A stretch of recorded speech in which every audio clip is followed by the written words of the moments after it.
11 तारखेपासून तुमच्या देखील कडक ऊन पडणार आहे।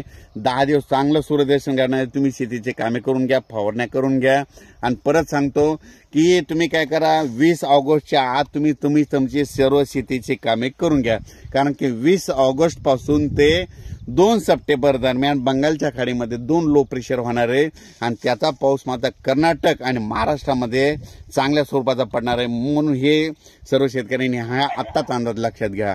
आणि परत एक सांगू इच्छितो की राज्यामध्ये आता म्हणजे कोकणपट्टीत मात्र 17 तारखेपर्यंत तिकडला पाऊस कोकणपट्टीचा ते चालूच राहणार आहे, म्हणून हा अंदाज लक्षात।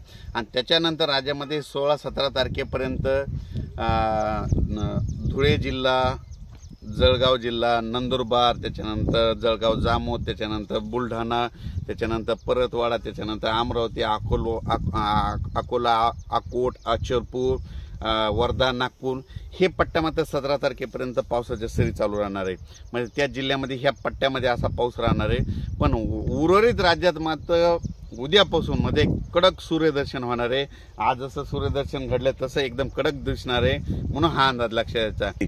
आणि काय काय झालं, काय काय भागात श्रीगोंदा झालं, परभणी जिल्ह्यात गंगाखेड, परभणी जिल्ह्यात काय काय ठिकाणी, बीड जिल्ह्यात म्हणजे असा पाऊस झाला की तिथं लातूर जिल्ह्यात देखील असा पाऊस झाला की त्या ठिकाणी वापसात नाही 1-1.5 महिना झाला आणखी सूर्यदर्शन झालं नाही। तर त्यासाठी शेतकऱ्यासाठी आनंदाची बातमी, तुमच्या देखील तिकडं मध्ये 11 तारखेपासून तुमच्या देखील कडक ऊन पडणार आहे।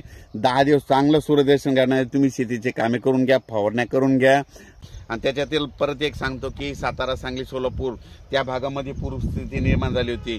आता त्यांचा देखील मध्ये आता पूर ओसरणार आहे, पाणी देखील ओसरणार आहे तिकडे। आता एवढा काही मोठा पाऊस राहणार नाही, म्हणून हे देखील अंदाज लक्षात घ्यायचा। पण 20 ऑगस्टच्या नंतर 20 ऑगस्ट ते 2 सप्टेंबर दरम्यान मात्र परत राज्यात पावसाची शक्यता आहे, म्हणून हा अंदाज. अचानक वातावरणात बदल झाला तर लगेच एक मेसेज दिला जाईल. धन्यवाद.